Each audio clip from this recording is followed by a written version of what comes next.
She knelt in the dirt behind the overturned wagon, her dress torn and bloodstained, watching smoke rise from what had been her family's homestead just hours before.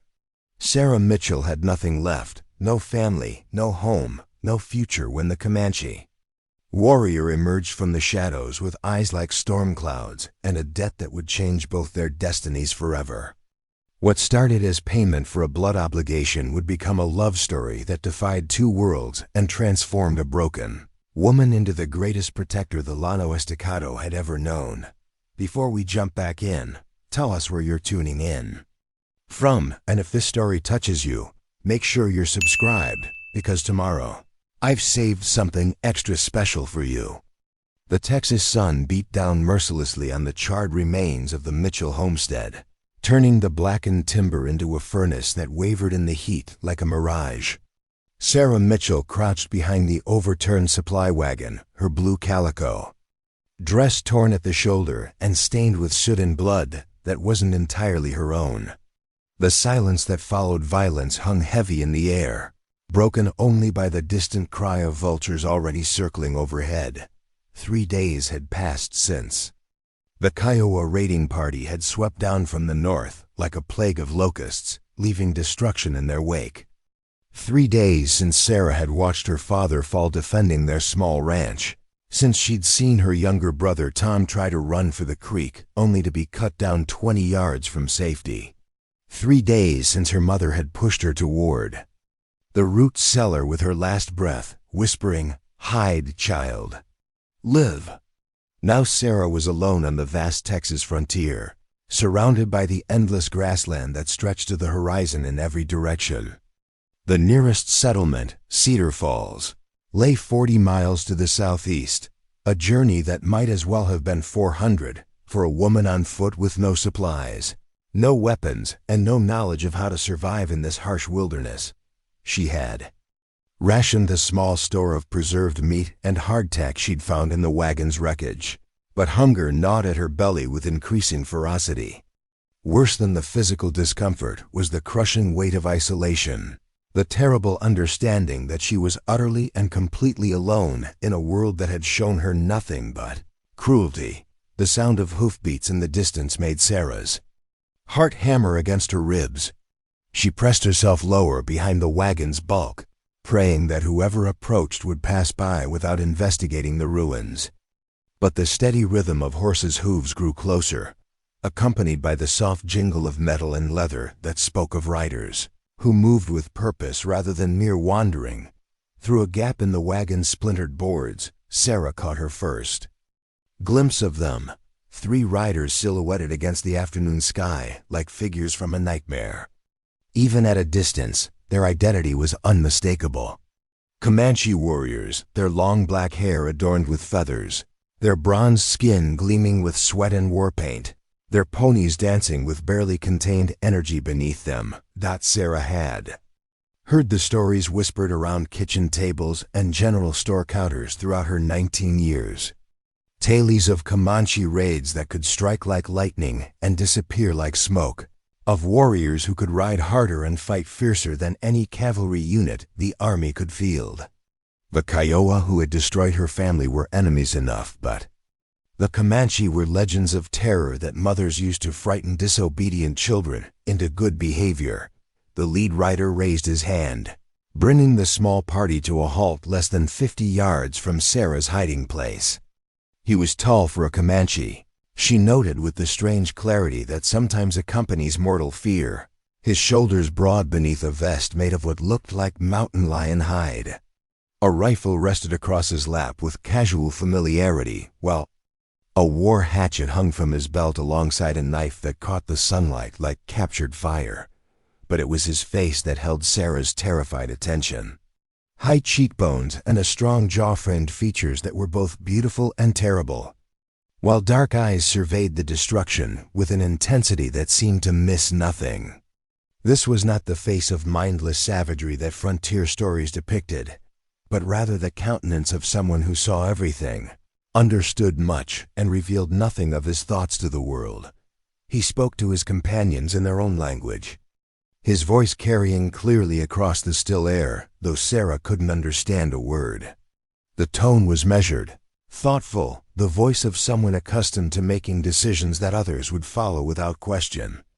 One of the other warriors, younger and more heavily painted, responded with what sounded like a question, gesturing toward the burned buildings. The leader's response was brief and final.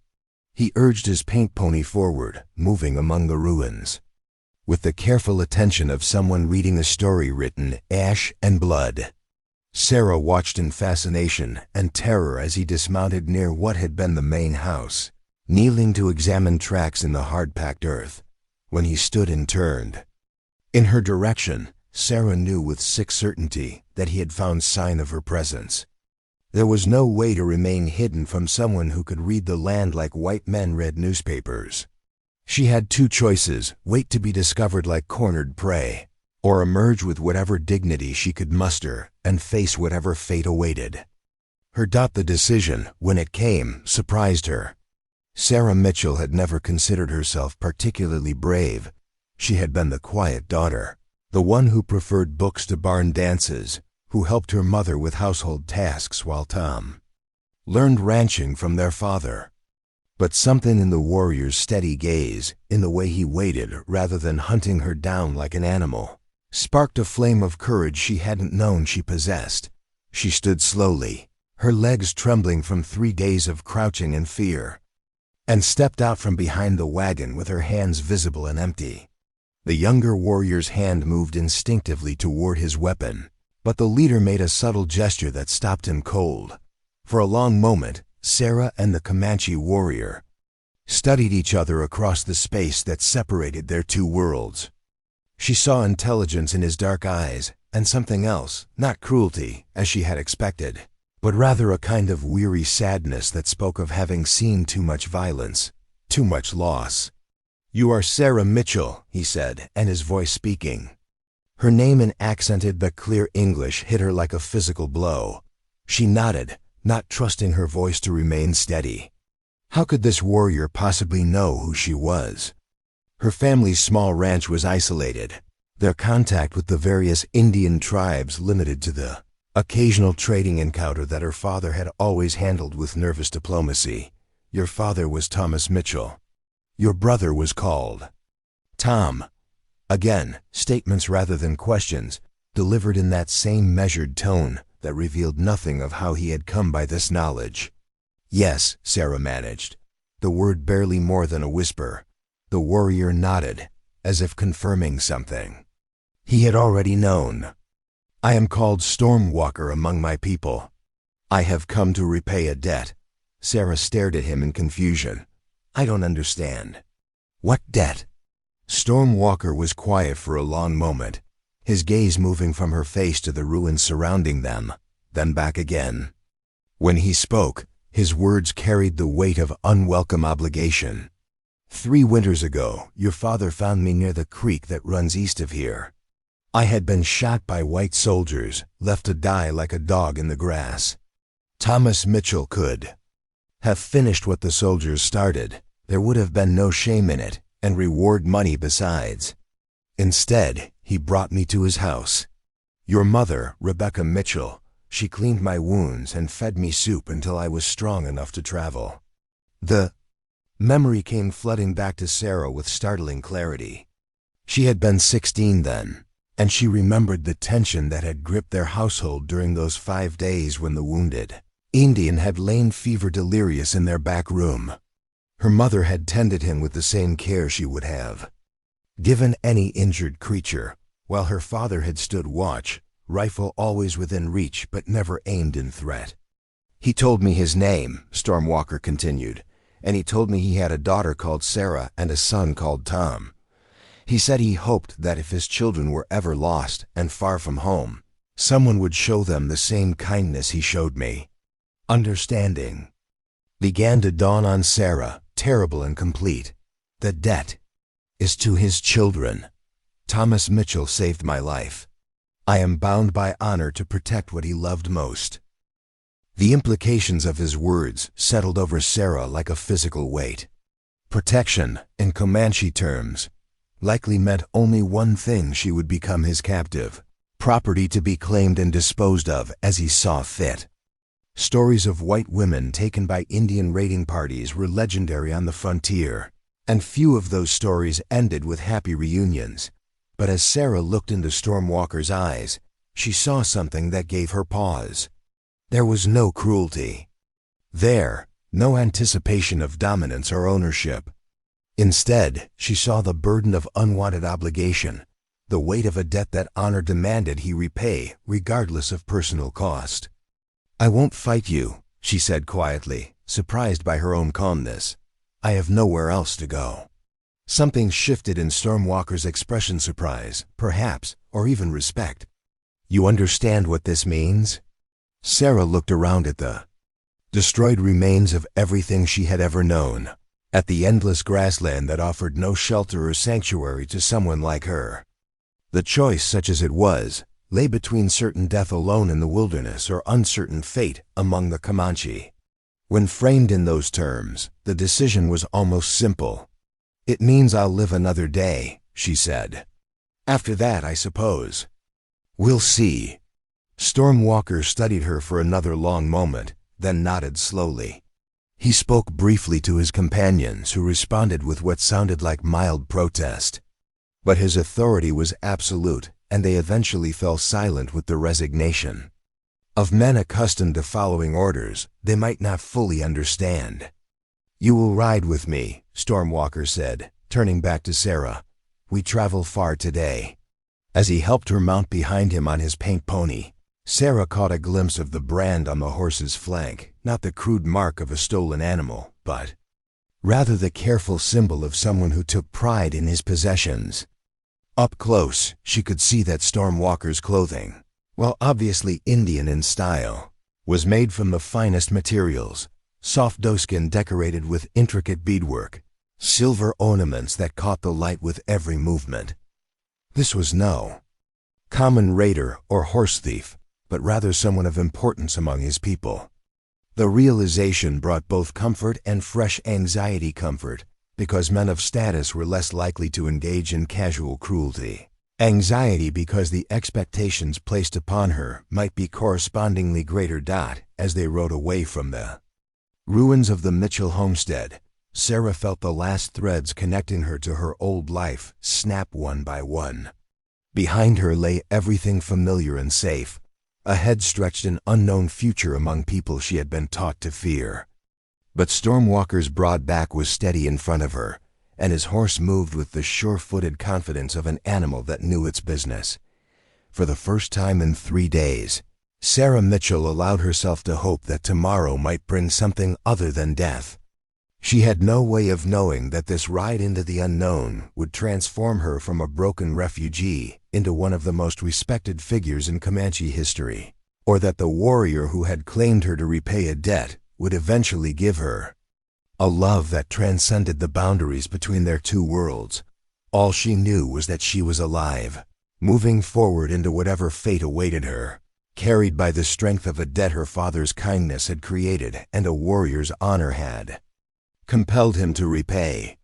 The Texas sun began its descent toward the western horizon, painting the grassland in shades of gold and amber that seemed to promise that even in this harsh land, beauty could still exist. And perhaps, Sarah thought as she allowed herself to relax slightly against Stormwalker's solid warmth, beauty might be enough to build a future upon. Preparing and narrating this story took us a lot of time. So if you are enjoying it, subscribe to our channel. It means a lot to us. Now back to the story. The sun was beginning its descent toward the western horizon when Stormwalker called a halt beside a small creek lined with cottonwood trees. They had ridden for hours across the rolling grassland, following paths invisible to Sarah's untrained eyes but clearly familiar to her captor and his companions. The rhythm of the horse's gait had lulled her into an almost meditative state, broken only by the growing awareness that every mile carried her further from anything resembling the world she had known. Stormwalker dismounted with fluid grace and reached up to help her down. Sarah's legs buckled slightly when her feet touched the ground, 3 days of hiding followed by hours on horseback had left her muscles weak and unsteady. She caught herself against the paint pony's warm flank, embarrassed by her own frailty. "Water," Storm Walker said simply, gesturing toward the creek. "Drink, rest." The other 2 warriors had already begun tending to their horses with the practiced efficiency of men who understood that their lives depended on the strength and health of their mounts. Sarah noticed how they worked, checking hooves for stones, running knowing hands along legs and backs, speaking to the animals in low, soothing voices that seemed to calm and reassure. She walked to the creek's edge on unsteady legs, kneeling among the smooth stones to cup the cool water in her hands. It tasted of earth and sky, cleaner than anything that ever come from the well at her family's homestead. As she drank, she became aware that Storm Walker had settled himself nearby, not watching her directly, but positioned where he could observe both her and the surrounding landscape. "You know this country well," she said, surprising herself by speaking first. "It is my country," he replied. "My grandfather's grandfather hunted buffalo here when the grass was young and the white man was only stories told by traders from the South." There was no bitterness in his voice, Sarah noted, only the simple statement of fact. She had expected anger, resentment, the kind of hatred that frontier settlers were taught to associate with all Indians. Instead, she heard something closer to sadness, the quiet grief of someone watching something precious slip away beyond recovery. "The buffalo are mostly gone now," she said softly. "Yes, but the land remembers them. If you know how to listen, you can still hear their voices in the wind." Sarah found herself studying Storm Walker's profile as he gazed across the grassland. Up close, away from the immediate terror of their first encounter, she could see details that complicated her understanding of who and what he was. His clothing, while unmistakably Indian in style, showed evidence of contact with the white world glass beads mixed with traditional quillwork, metal studs decorating his leather vest, a rifle that was clearly of recent manufacture. "How do you speak English so well?" she asked.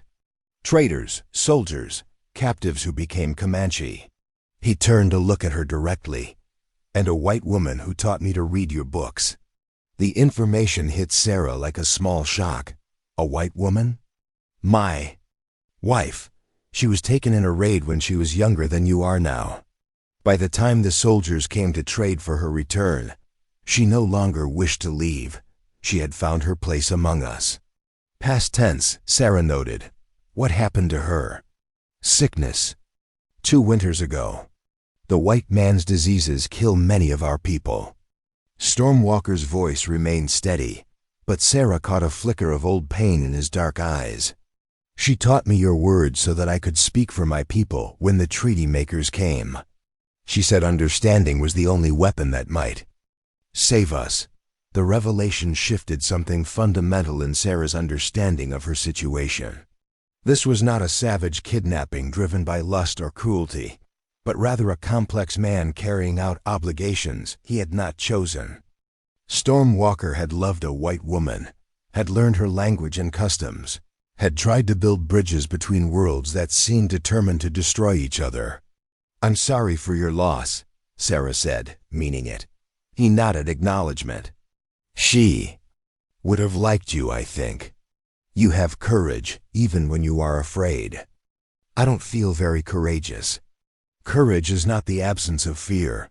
It is doing what must be done despite the fear." Storm Walker stood and began walking back toward the horses. "Come, we have far to travel before dark." As they prepared to resume their journey, one of the other warriors, the younger one who had seemed most suspicious of Sarah's presence, approached Storm Walker and spoke rapidly in Comanche. Sarah caught the tone of disagreement, even argument, though she understood none of the words. Storm Walker's responses were brief and final, delivered with the quiet authority of someone accustomed to having his decisions accepted without further debate. When the conversation ended, the young warrior shot Sarah a look that was clearly hostile before stalking away to his horse. Stormwalker noticed her expression and offered what might have been an apology. Running Bear questions the wisdom of bringing a white woman to our camp. He has lost family to soldiers and believes all whites are enemies. Maybe he's right, Sarah said quietly. Maybe this is a mistake. Perhaps, but honor is not always convenient. Your father showed mercy when he could have chosen vengeance. That mercy created a debt that death does not cancel. They mounted again and continued their journey across the endless grassland. As the miles passed, Sarah found herself paying closer attention to the landscape they traveled through. What had initially appeared to be monotonous prairie revealed itself to be richly varied when viewed with more careful eyes.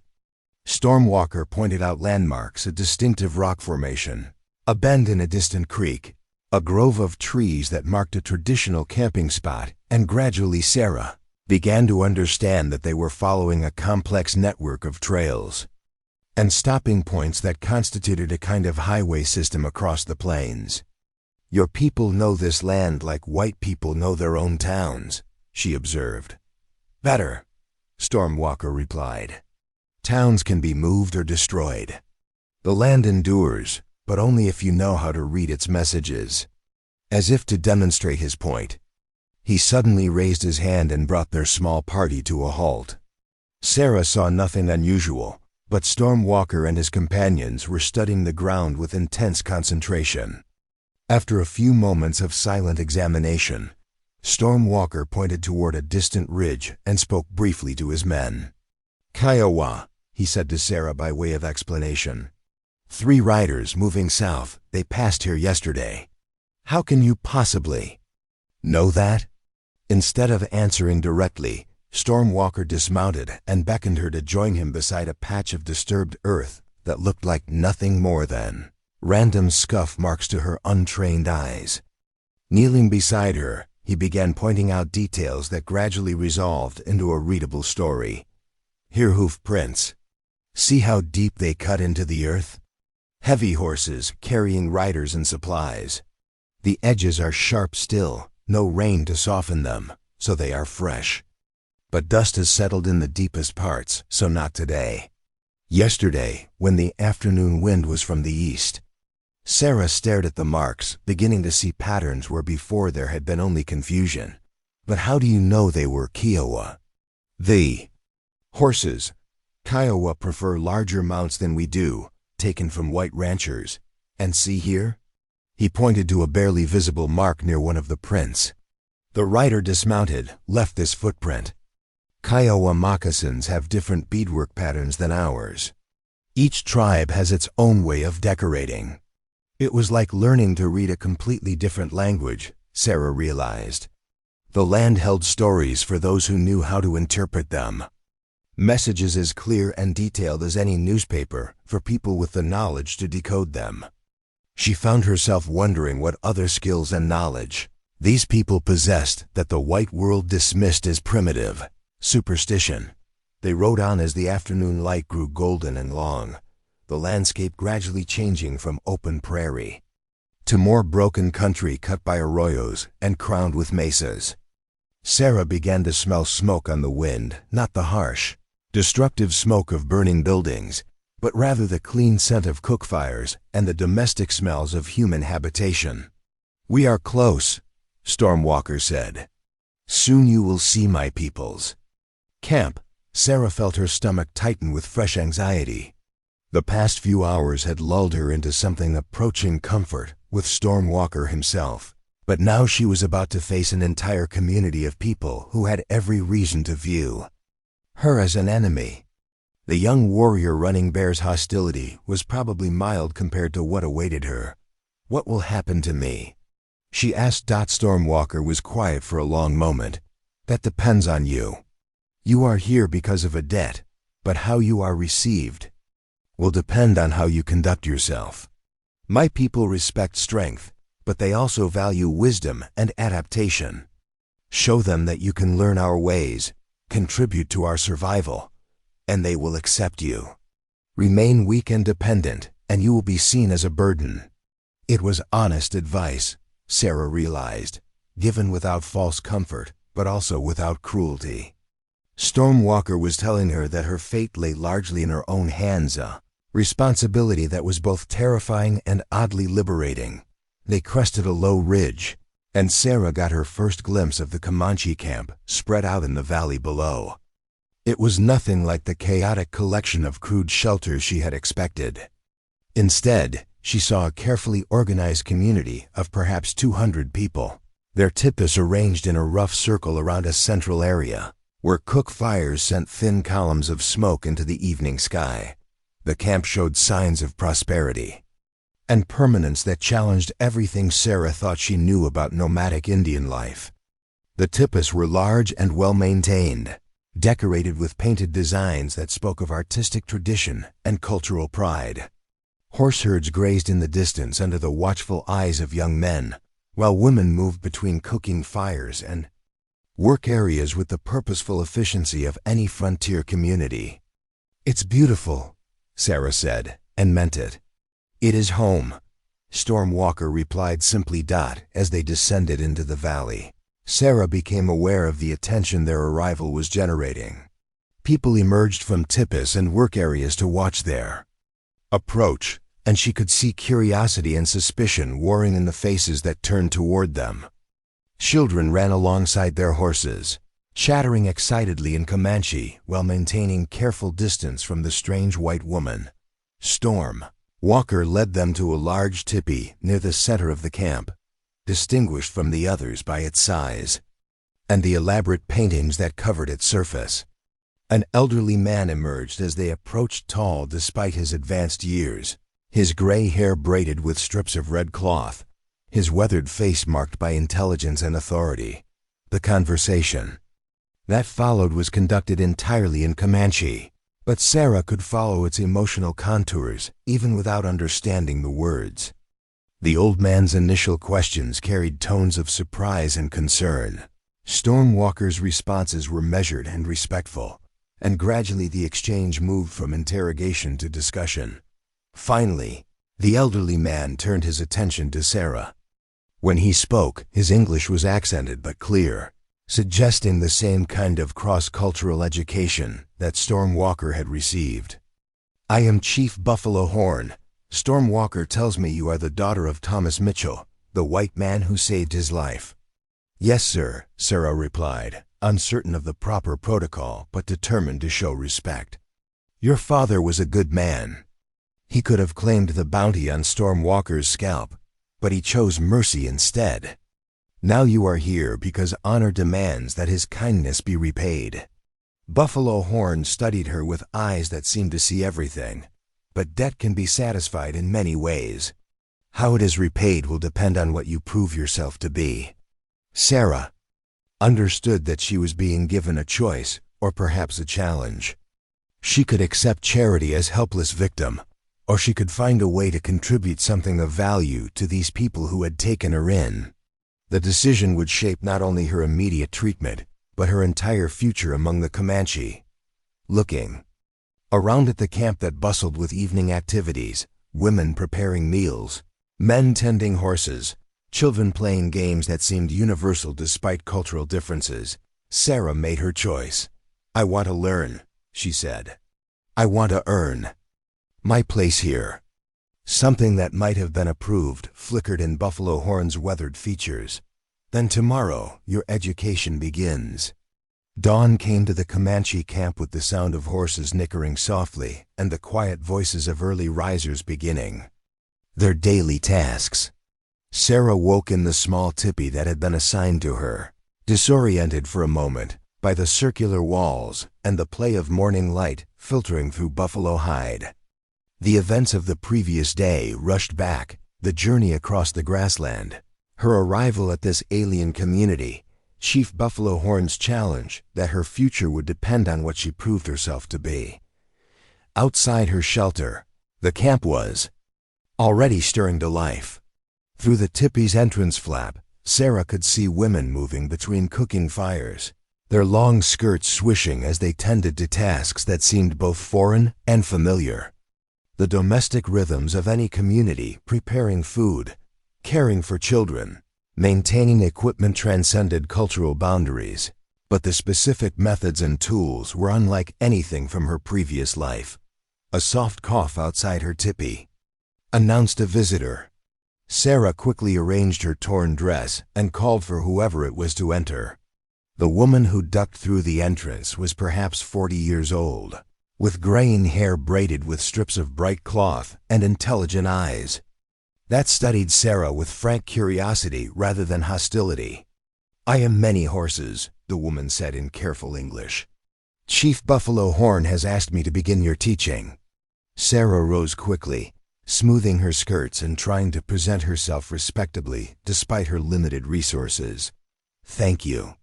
I'm grateful for your help, but I should tell you I don't know anything about your ways. I'll probably make mistakes." Many Horses smiled, and the expression transformed her stern features into something almost maternal. "All learning requires mistakes.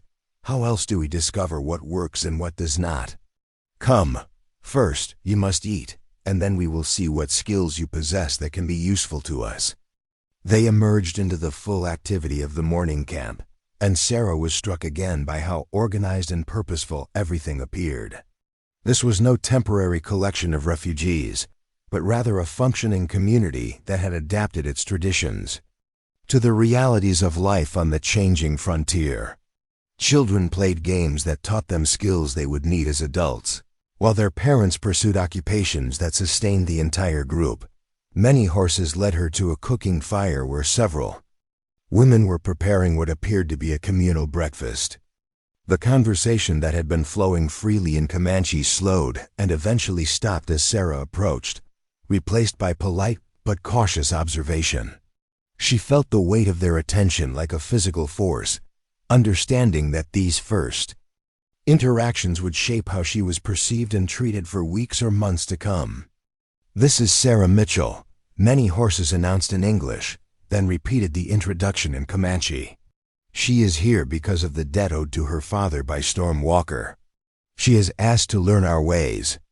One of the younger women, her baby sleeping in a cradleboard propped against a nearby tree, spoke rapidly in Comanche. Many Horses' response was patient but firm, and gradually the conversation returned to its previous rhythm, though Sarah remained the object of frequent glances and what were obviously evaluative comments. "What did she say?" Sarah asked quietly. "She wanted to know if you could cook or do anything useful, or if you would simply be another mouth to feed." Many Horses replied with characteristic directness. "I told her that we would find out soon enough." The breakfast consisted of a stew made from dried meat, wild onions, and what appeared to be ground corn, served with a flatbread that was unlike anything Sarah had ever tasted, but surprisingly filling and flavorful. As she ate, she listened to the flow of conversation around her, beginning to pick out recurring sounds and rhythms in the Comanche language that suggested individual words and concepts. "Your people eat well," she observed to Many Horses. "When the hunting is good and the seasons are kind," Many Horses replied. "But we have learned to prepare for hard times. Everything that can be preserved is preserved. Everything that can be used is used. Waste is the enemy of survival." After breakfast, Many Horses led Sarah on what amounted to a tour of the camp's various work areas. They visited the section where women were processing buffalo hides, scraping and softening the massive pieces of leather that would become clothing, shelter, and trade goods.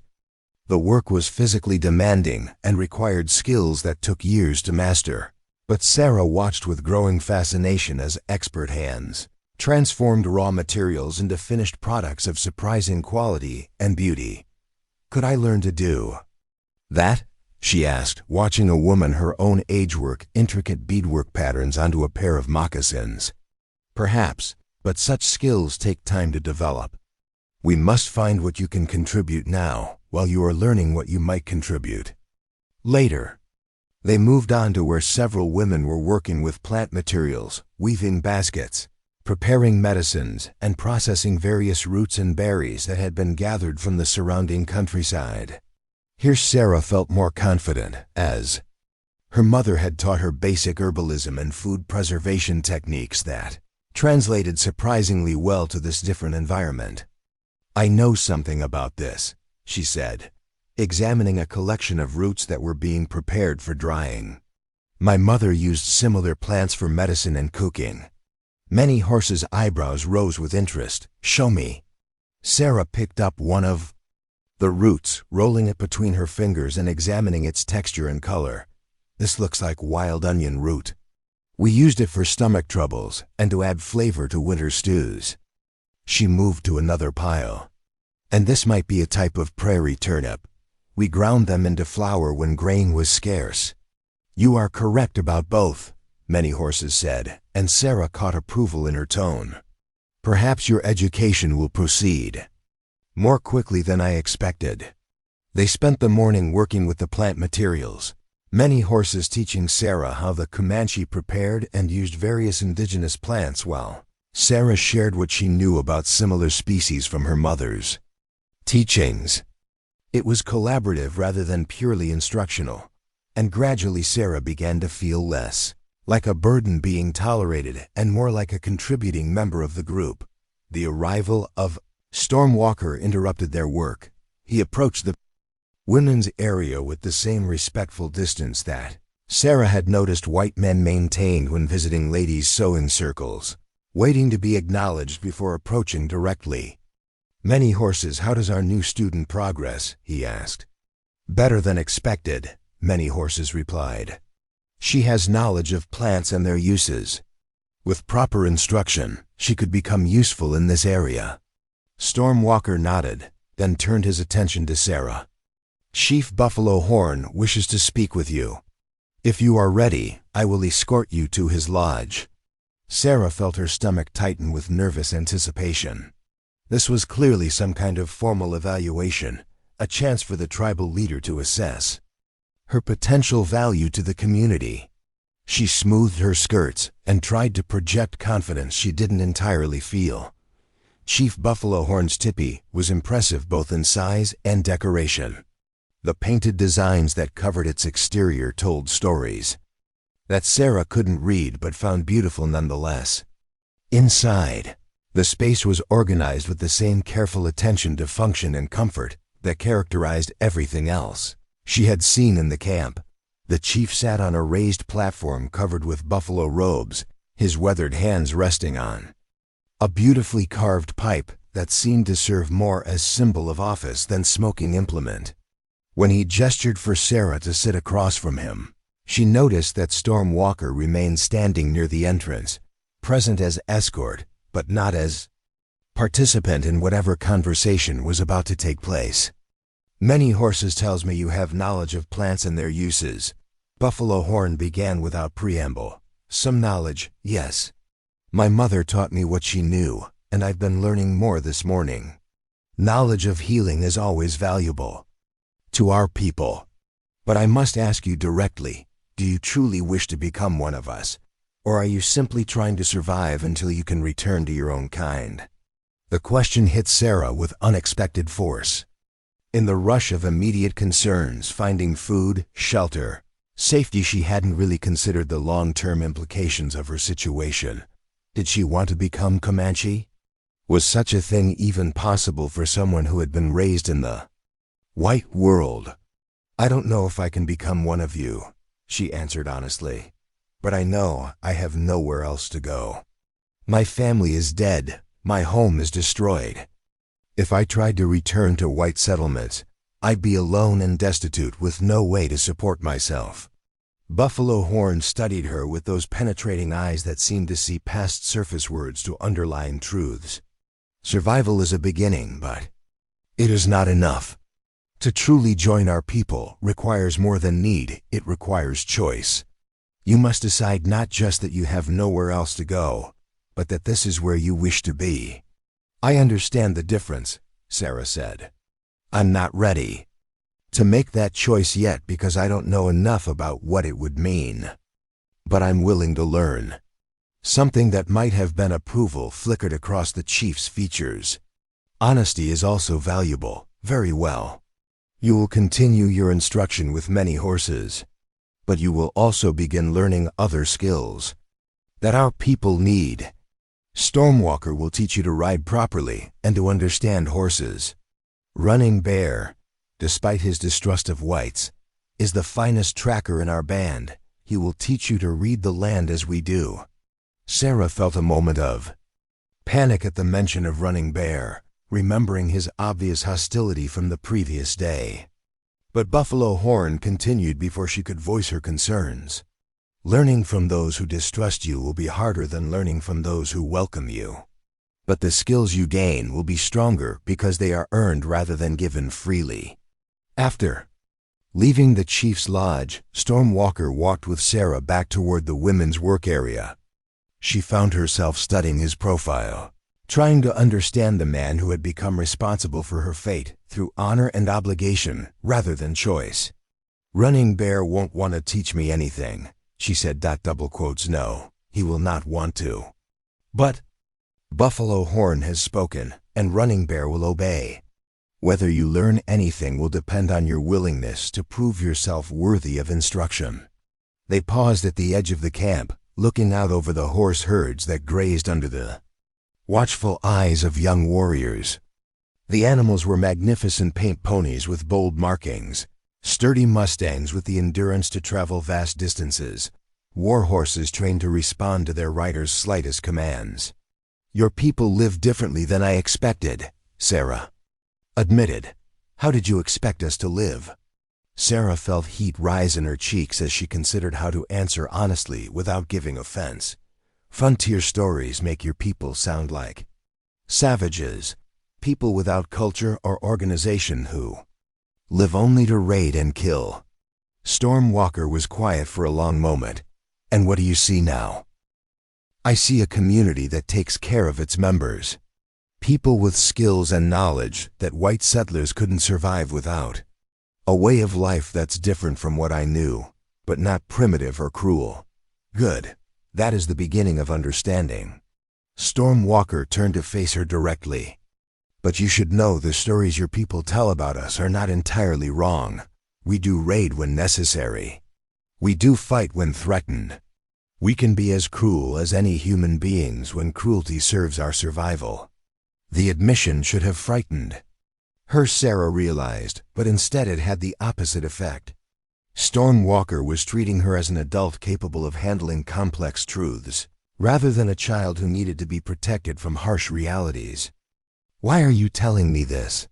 Because if you truly wish to become one of us, you must understand all of what that means.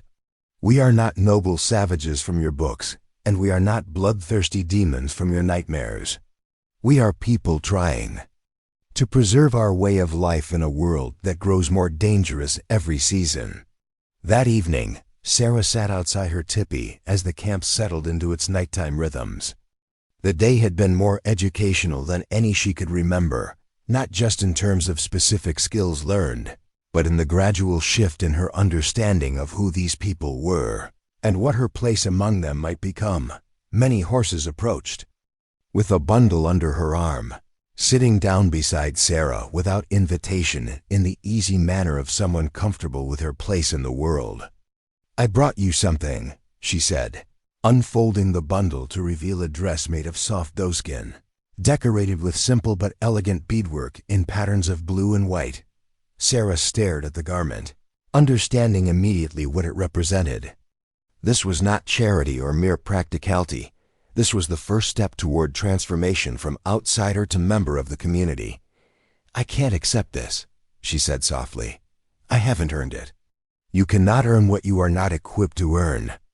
Many horses replied pragmatically. You cannot learn our ways while dressed as a white woman. Clothes are tools, like any others. Use the right tools, and the work becomes possible. As Sarah held the beautiful dress up to the firelight, she realized that accepting it would mark a point of no return. Once she put on Comanche clothing, she would look the part of someone who belonged here, and expectations would shift accordingly. Tomorrow will be difficult, many horses continued. Running Bear will test you in ways that have nothing to do with tracking or reading the land. He will try to break your spirit and send you running back to the white world. And if I don't run? Many horses smiled, and in that expression, Sarah saw both challenge and encouragement. Then you will discover what you are truly made of, and so will the rest of us. The doeskin dress fit Sarah like it had been made specifically for her. The soft leather moving with her body in ways that her heavy cotton frontier clothing never had. As she emerged from her tipi in the pre-dawn darkness, she felt the curious sensation of becoming someone different, not just in appearance, but in the very way she moved through the world. The beadwork caught what little light filtered down from the stars, creating subtle patterns that seemed to shift and dance with each step. Running Bear waited for her near the horse herd, his silhouette dark against the gradually lightening sky. Even in the dim light, Sarah could sense his hostility radiating like heat from a forge.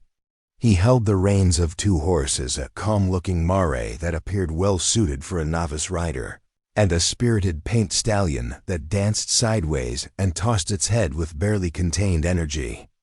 "You are late," he said in heavily accented English, the first words he had ever spoken directly to her. Sarah glanced at the horizon, where the first hint of dawn was just beginning to show.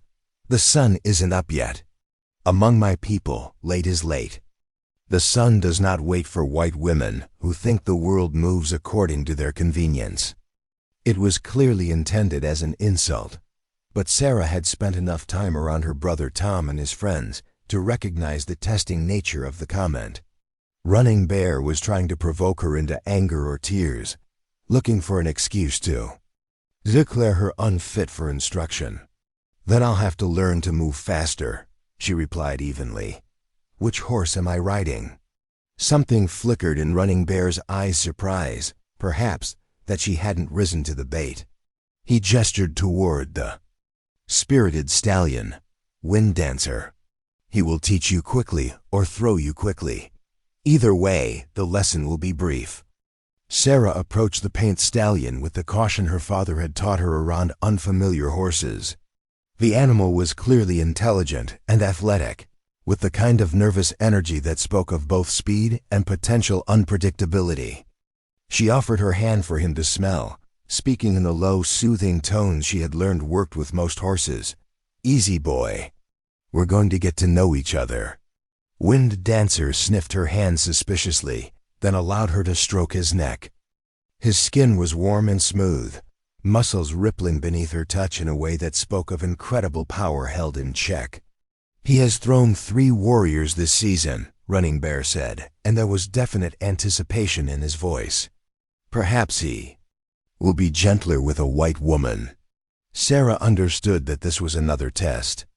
Running Bear was hoping she would demand the safer horse, giving him reason to declare her weak and unsuitable for Comanche life. Instead, she moved to Wind Dancer's side and examined the simple rope halter and blanket that served as his tack. "No saddle?" she asked. "Comanche warriors do not need white man's equipment to stay on a horse." It was going to be even more challenging than she had anticipated. Sarah had learned to ride on her family's farm, but always with a proper saddle and bridle. Riding bareback with only a rope halter would test skills she wasn't sure she possessed. "Show me how to mount," she said. Running Bear demonstrated with fluid grace, swinging onto his mare in a single smooth motion that made it look effortless. Sarah studied his technique, noting how he used momentum rather than pure upper body strength, how he positioned his body to land securely on the horse's back. Her first attempt was clumsy, and she nearly slipped off the far side of Wind Dancer's back. The stallion snorted and sidestepped, but didn't bolt or buck as she had feared he might. Her second attempt was better, and by the third try she managed to settle herself securely on his back, the rope reins gathered in her hands. "Good," Running Bear said grudgingly. "Now we see if you can stay there." What followed was the most challenging riding lesson of Sarah's life. Running Bear led her through increasingly difficult exercises, walking, trotting, and eventually cantering, across uneven ground that tested both her balance and her nerve. Wind Dancer seemed to sense her inexperience and tested her constantly, changing pace unexpectedly, shying at shadows, and generally behaving like a horse that was evaluating whether his rider deserved respect. Sarah fell twice in the first hour, hitting the ground hard enough to drive the breath from her lungs and leave her clothes dusty. Each time she got up immediately and remounted, partly from stubbornness and partly because she sensed that showing fear or hesitation would end the lesson permanently. Running Bear's instruction was minimal and grudging, delivered in terse commands. That assumed she already knew more than she did. Grip with your legs, not your hands. Feel the horse's movement, don't fight it. If you fall again, maybe you should return to cooking fires where white women belong. By the time the sun was fully up, Sarah was exhausted, sore, and covered in dust. But she was still on Wind Dancer's back and beginning to feel the rhythm of moving as one unit with the powerful animal beneath her. More importantly, she was starting to earn what looked like grudging respect from the stallion, who had stopped trying to unseat her and begun responding to her commands. "Enough," Running Bear said finally. "Tomorrow we will see if you remember what you learned today, or if you must start again like a child." As they walked the horses back toward camp, Sarah became aware that their lesson had attracted an audience. Several warriors had gathered to watch the white woman's attempts to master Comanche horsemanship, and she caught fragments of conversation that suggested betting on whether she would succeed or fail. Storm Walker stood among the observers, and when Sarah met his eyes, she saw something that might have been approval. He approached as she dismounted, speaking first to Running Bear in rapid Comanche before turning his attention to her. "Running Bear says you show promise, though you have much to learn." Sarah glanced at her instructor, surprised. Running Bear's expression was as hostile as ever, but he hadn't actually declared her hopeless. It was progress of a sort. "Wind Dancer is a good teacher," she said diplomatically. "He doesn't tolerate mistakes, but he's fair about it." A few of the watching warriors laughed at this observation, and Sarah caught the word "Wind Dancer" repeated in their conversation with what sounded like agreement. Apparently her assessment of the stallion's character was accurate. "This afternoon you will learn tracking," Stormwalker continued. "Running Bear will teach you to read sign and follow trails. Do not expect him to be any gentler as an instructor in this skill than he was with the horses." The afternoon lesson proved even more challenging than the morning's riding instruction. Running Bear led Sarah to an area several miles from camp, where the ground showed clear evidence of recent animal activity. What looked like random scratches and disturbances in the earth to Sarah's untrained eyes were apparently a detailed story to someone who knew how to read them. "Tell me what you see," Running Bear commanded, pointing to a patch of disturbed soil. Sarah knelt and examined the marks carefully, trying to apply the principles Stormwalker had demonstrated during their journey to the camp. "Animal tracks," she said tentatively. "Several different kinds, I think. What kinds? How many? Which direction? When did they pass?" The rapid-fire questions overwhelmed her ability to interpret what she was seeing. Sarah studied the ground more carefully, trying to pick out individual prints from the confusing overlay of marks and disturbances. "I can see what might be deer tracks here," she said, pointing to a series of heart-shaped impressions. "And these larger ones could be elk or horses. Could be?"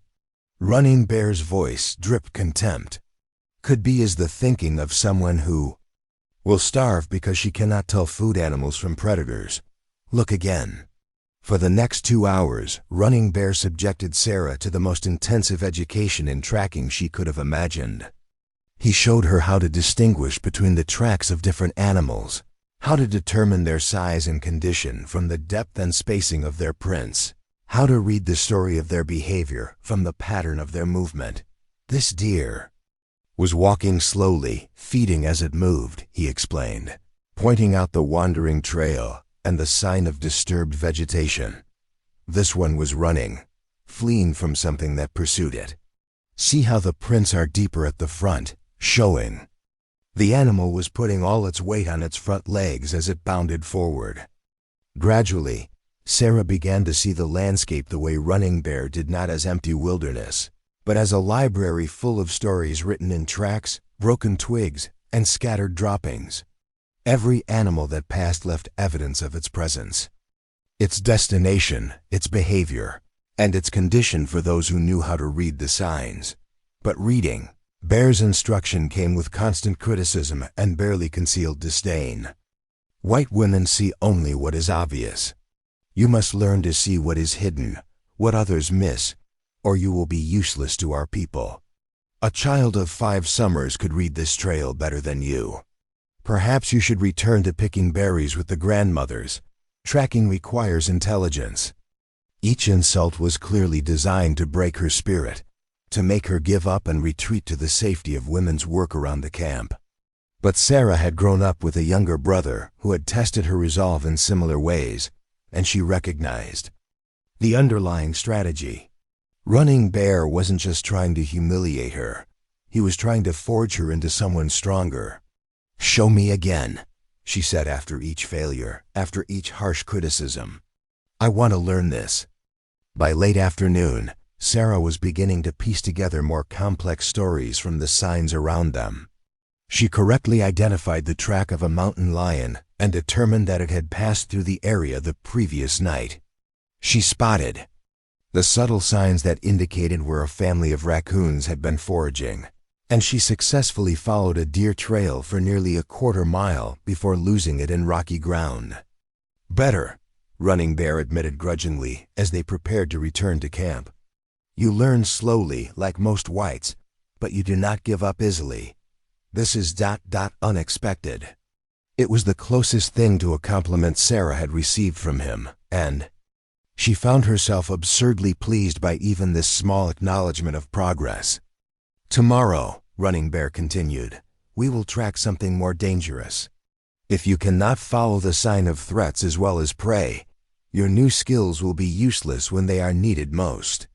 That evening, Sarah sat outside her tipi as the camp settled into its evening routines, reviewing the lessons of the day.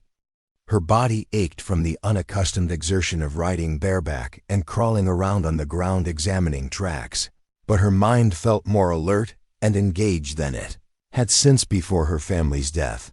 Many horses approached with food and a bundle of medicinal herbs that she began preparing for various minor injuries and ailments. "Running Bear says you did not embarrass yourself today," many horses said as she ground dried roots in a wooden bowl. "This is high praise from him." "It doesn't feel like high praise."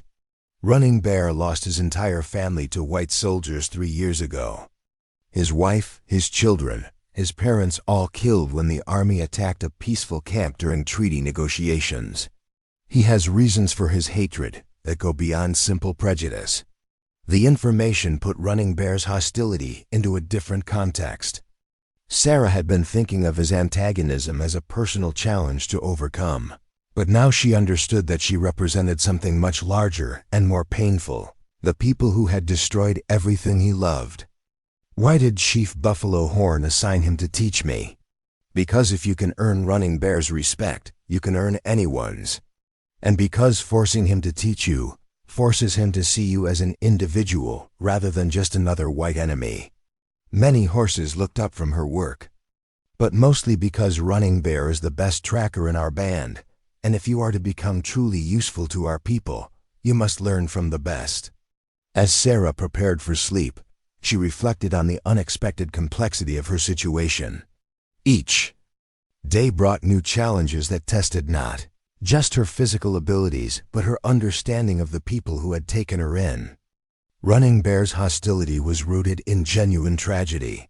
Stormwalker's protection came from honor rather than affection, and many horses' kindness was balanced by practical expectations of contribution.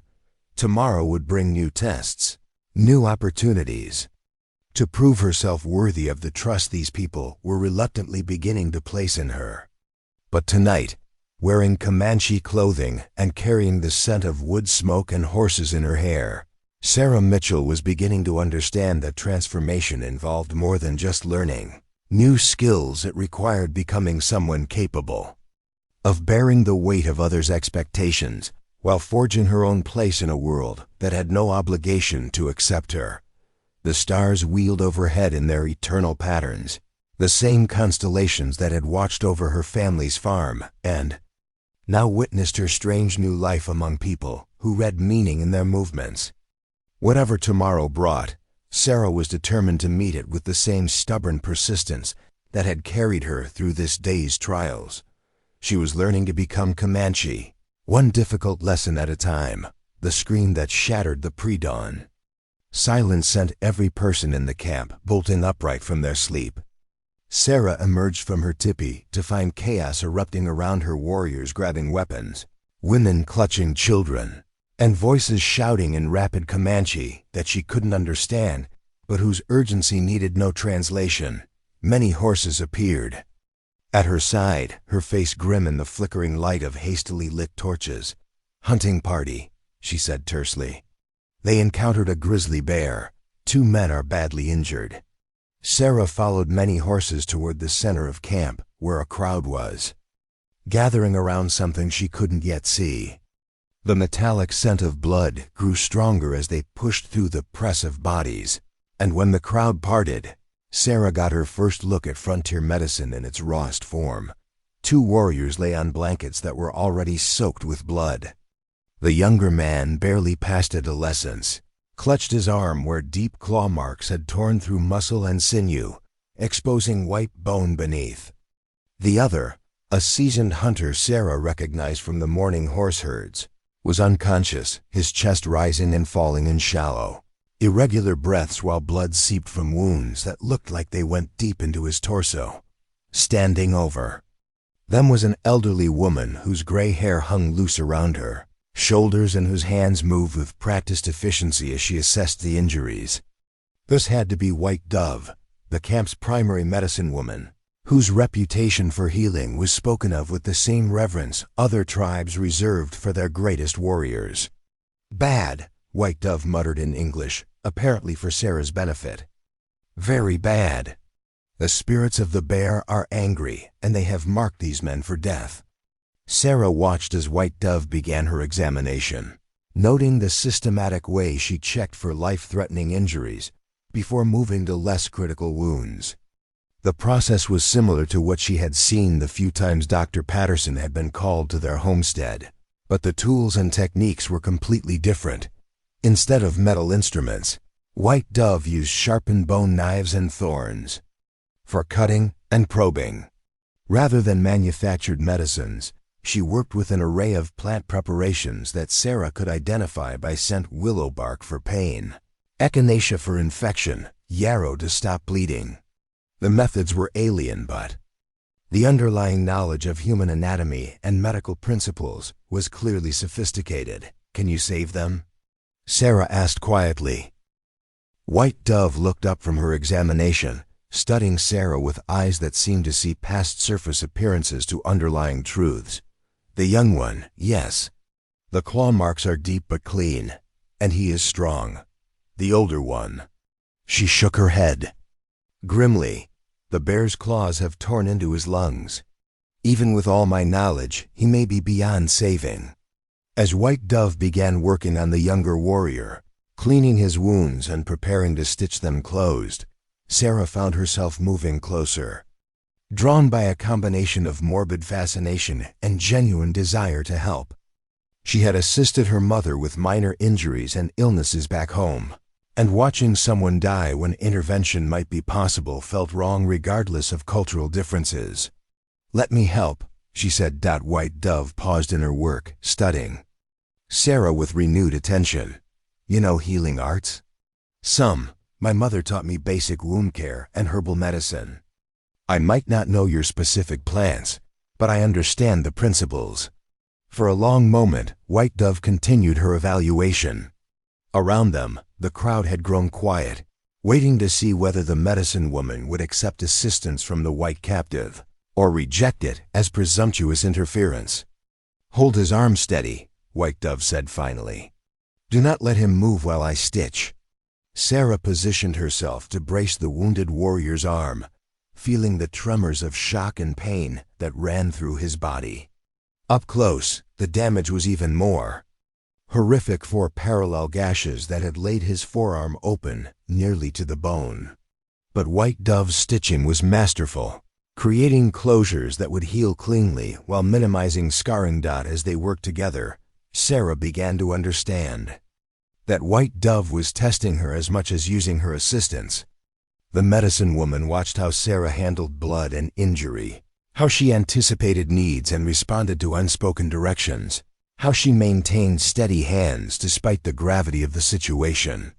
"Good," White Dove said as they finished with the younger warrior. "You do not become sick or faint like many women when faced with serious injury. This is useful." The older warrior presented a much more complex challenge. His breathing had become increasingly labored, and pink foam at the corners of his mouth indicated that blood was filling his lungs. White Dove examined him with growing concern, her hands probing gently around the wounds while her expression grew more grim. "Punctured lung," she said finally.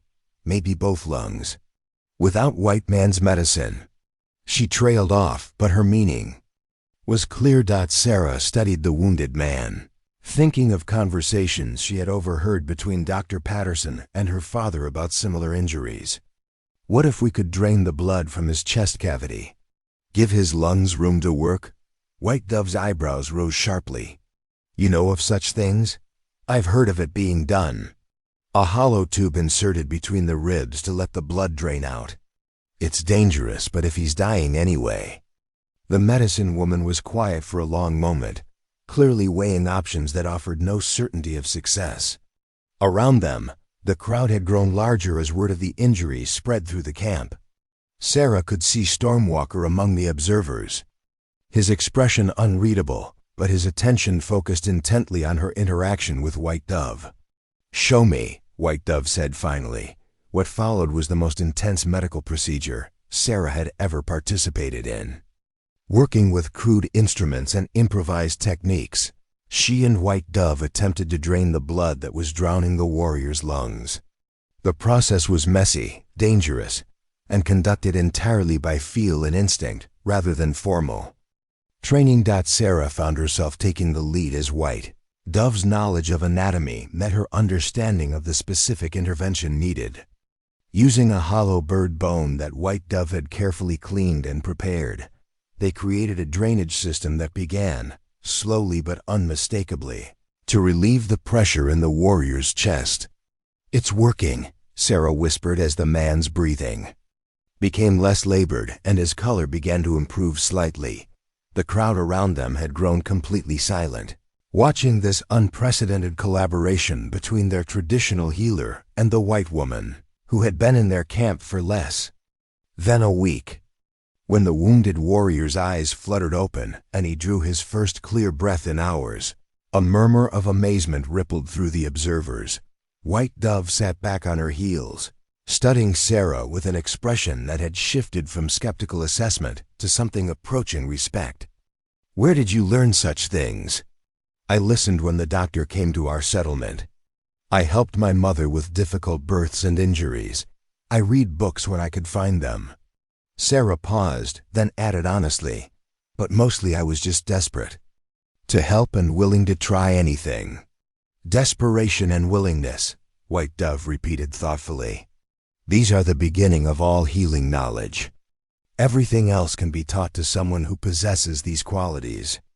As dawn broke fully over the camp, both wounded warriors were stable and conscious. The younger man would recover completely with proper care, while the older hunter would need weeks of rest but would likely live to hunt again. The success of their intervention had created a buzz of conversation throughout the camp, with Sarah's name being mentioned repeatedly in discussions she couldn't fully understand. "You have done well," Stormwalker said, approaching as Sarah cleaned blood from her hands in a basin of water. White Dove is not easily impressed, and she has never before accepted assistance from someone outside our people. Sarah looked back toward where White Dove was giving instructions to several women about continuing care for the injured men. The elderly medicine woman's demeanor toward her had shifted noticeably, no longer the cautious tolerance of a stranger, but rather the collegial respect of one healer acknowledging another's competence. I was just trying to help. I couldn't stand by and watch someone die when there might be something that could be done. That impulse to act when others might hesitate is rare and valuable.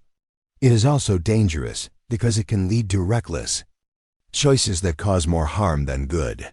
Storm Walker studied her face carefully. But in this case, your willingness to risk failure in order to attempt success may have saved a man's life. Over the next several days, Sarah found herself drawn into White Dove's daily routine as the camp's healer. What had begun as emergency assistance evolved into informal apprenticeship, as the medicine woman began teaching her the uses of local plants, the preparation of healing compounds, and the diagnostic techniques that allowed experienced healers to identify illnesses and injuries that weren't immediately obvious. The work was fascinating and demanding, requiring not just knowledge of remedies, but also understanding of human nature and the psychological aspects of healing. Sarah learned that White Dove's reputation came not just from her medical skills, but from her ability to inspire confidence in patients and their families during times of crisis. Healing is as much spirit as knowledge, White Dove explained as they prepared a poultice for treating infection.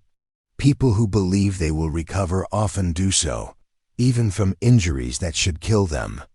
People who lose hope often die from wounds that should heal easily. Sarah absorbed these lessons while also contributing her own knowledge of frontier medicine and the techniques she had learned from observing Dr. Patterson's work. The exchange was truly collaborative, with each woman bringing different perspectives and experiences to their shared practice, but it was the reaction of the broader camp community that truly marked Sarah's transformation in status. Word of her role in saving the wounded hunter had spread quickly, and people who had previously viewed her with suspicion or indifference now approached her with requests for help with minor ailments and injuries. A warrior asked her to examine a persistent cough that had been troubling him for weeks. A young mother sought treatment for her child's skin rash. An elderly man wanted her opinion on joint pain that worsened during cold weather. Each successful treatment enhanced her reputation and deepened her integration into the community's daily life. "They trust you now," many horses observed as they sat together preparing evening meal. "Not completely, not yet, but enough to seek your help when they are in pain or fear." "It feels strange," Sarah admitted. "A week ago, I was nobody, a burden taken in because of a debt. Now people look to me for healing skills that serve the community's needs are always valued, regardless of where they come from. You have proven that you can contribute something essential to our survival." The evening brought an unexpected visitor to Sarah's tipi. White Dove arrived carrying a leather bundle that she set down with ceremonial gravity. When she opened it, Sarah saw an array of healing tools, bone knives, carved wooden implements, leather pouches containing various medicinal plants, and several objects whose purposes she couldn't immediately identify. "These belong to my teacher," White Dove said solemnly, "and her teacher before her. They are passed down to those who show the gift for healing and the wisdom to use it properly." Sarah stared at the tools, understanding the significance of what was being offered. This wasn't just equipment, it was recognition of her place in a lineage of healers that stretched back generations. "I don't know if I'm worthy of such trust," she said honestly. "Worthiness is not something you can know in advance," White Dove replied. "It is something you prove through your choices when lives depend on your knowledge and skill. Today you prove that you possess the courage to act and the wisdom to succeed. That is the beginning of true healing ability." As Sarah accepted the bundle of tools, she felt the weight of responsibility that came with them. She was no longer just a refugee seeking shelter.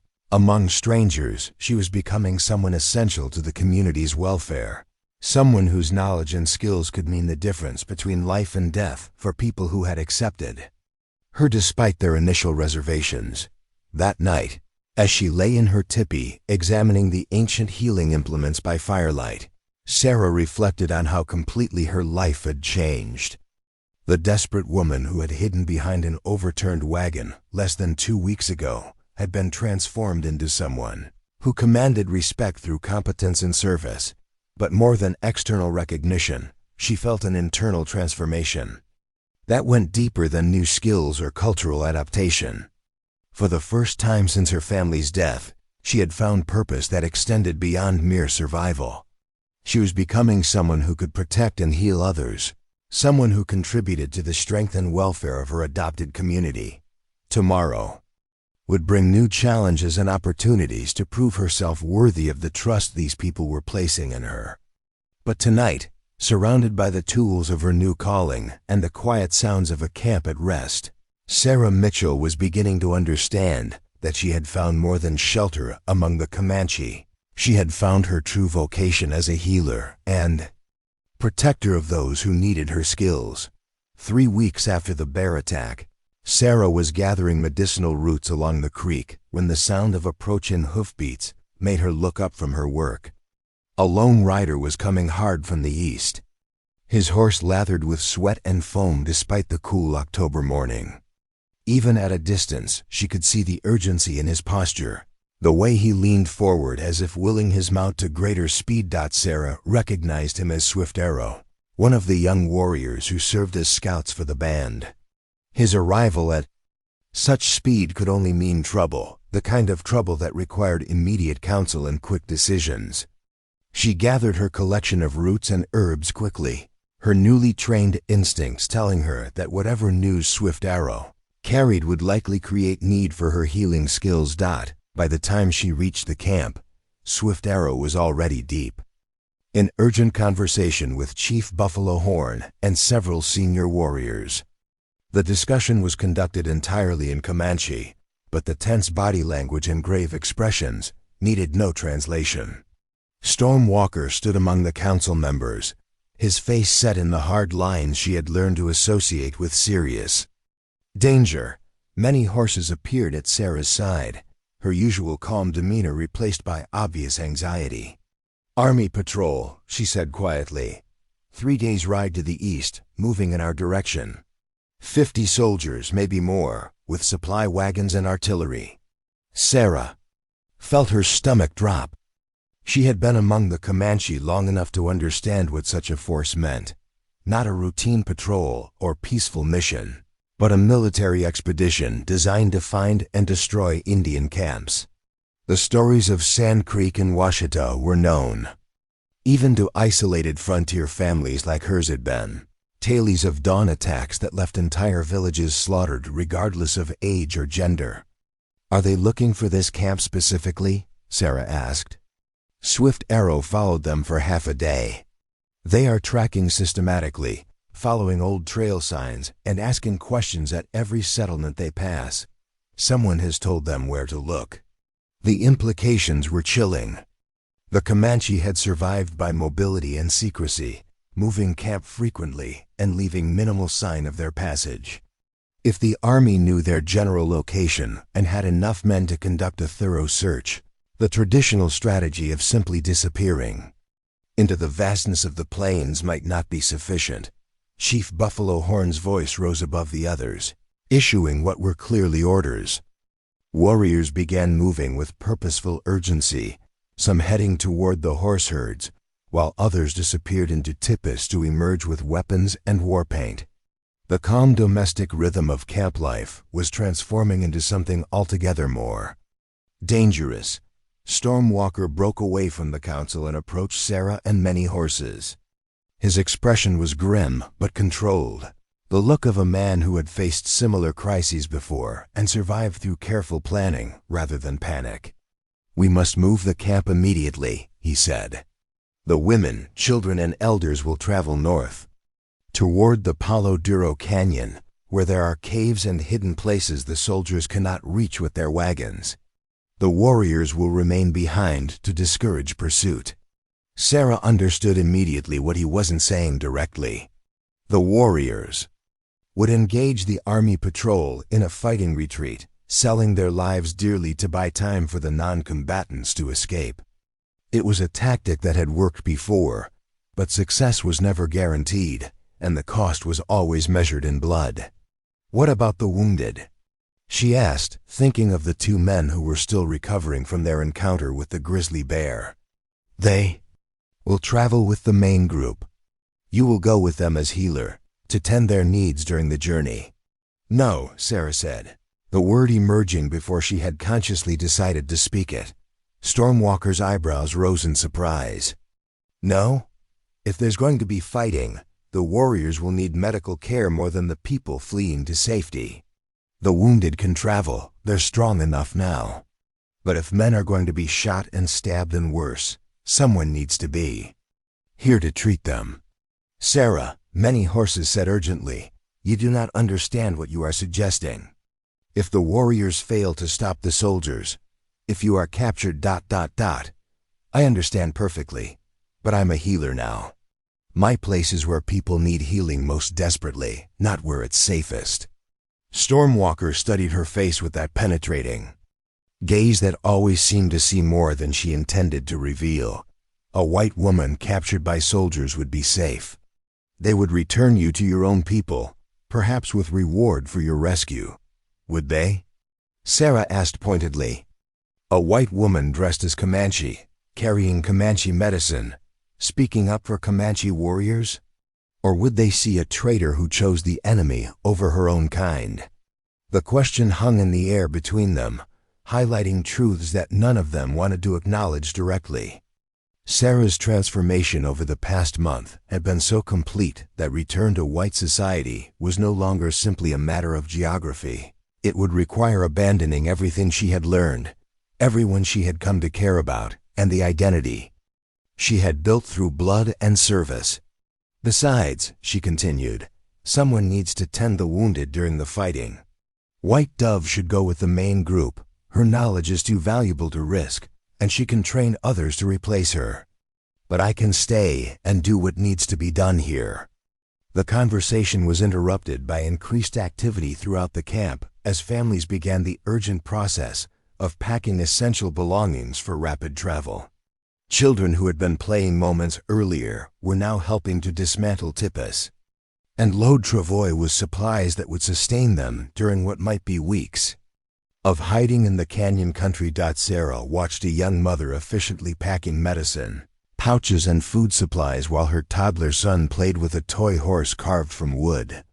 The scene reminded her painfully of her own family's last normal morning when they had gone about their routine chores, with no idea that violence was approaching. The difference was that these people knew danger was coming and were taking effective action to survive it. "The council has decided," Chief Buffalo Horn announced, his voice carrying clearly across the bustling camp. "All women, children, and elders will depart within the hour. 20 warriors will accompany them as protection during the journey. The remaining warriors will prepare defensive positions and harass the soldiers to delay their advance." Stormwalker turned back to Sarah. "Your decision?" "I stay," she said firmly. "Someone needs to tend the wounded, and I have the skills to do it." Something shifted in Stormwalker's expression. Respect, perhaps, or recognition that the frightened refugee he had claimed weeks earlier had been replaced by someone capable of making hard choices under pressure. "Then you will need to prepare quickly. Combat medicine requires different supplies than everyday healing." The next hour passed in a blur of urgent preparation.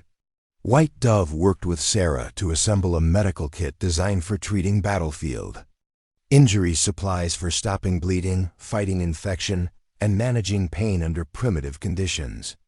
The elderly healer's instruction was rapid and focused, covering techniques for treating wounds that were far more severe than anything Sarah had encountered during her apprenticeship. "Gunshot wounds are different from other injuries," White Dove explained as she packed special instruments for extracting bullets. "The metal fragments spread poison through the body, and the damage extends far beyond what you can see. Always assume infection will follow and treat accordingly." As the main group prepared to depart, Sarah found herself saying goodbye to people who had become more than fellow refugees. They had become family in the deepest sense. Many horses embraced her with tears in her eyes, pressing a small carved figure into Sarah's hands.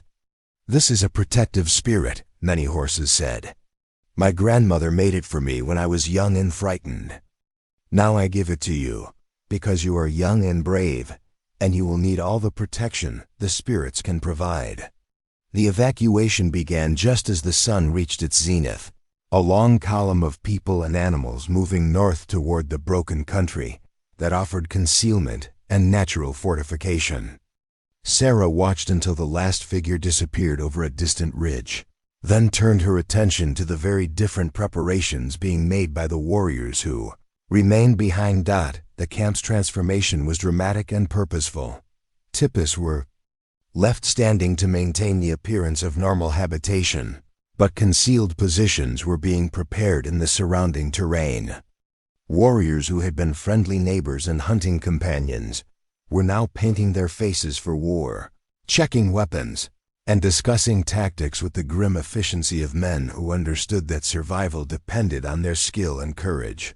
Running Bear approached her as she organized her medical supplies in what had been White Dove's working area. His usual hostility had been replaced by something approaching grudging respect, though his manner remained reserved. "You chose to stay," he said. "It wasn't quite a question." "Yes, why?" "You could be safe with the others, away from what is coming." Sarah considered how to explain a decision that had felt inevitable rather than calculated. "This is where I'm needed. This is where I belong." Running Bear studied her for a long moment. "Perhaps I was wrong about you. Perhaps you are not just another weak white woman after all." It was the closest thing to an apology Sarah had ever received from him, and she understood that it represented a significant shift in how he viewed her place among their people. Storm Walker found her as evening approached, when the defensive preparations were complete, and the warriors had settled into their positions to wait for whatever the next day would bring. He sat beside her outside what had been her tipi, both of them, looking out over the empty camp that would soon become a battlefield. "Are you afraid?" he asked. "Terrified," Sarah admitted. "But not of dying, exactly. I'm afraid of failing when people need me most. I'm afraid of not being strong enough or skilled enough to help when it matters. Fear of failure can be useful if it makes you more careful. Fear of death is only useful if it makes you more cautious about taking unnecessary risks." Storm Walker was quiet for a moment. "But you have already proven your courage. Now you must trust in your skills and the training White Dove has given you." They sat in comfortable silence as the stars emerged in the clear autumn sky. In the distance, coyotes called to each other across the grassland, their voices carrying messages that only they understood.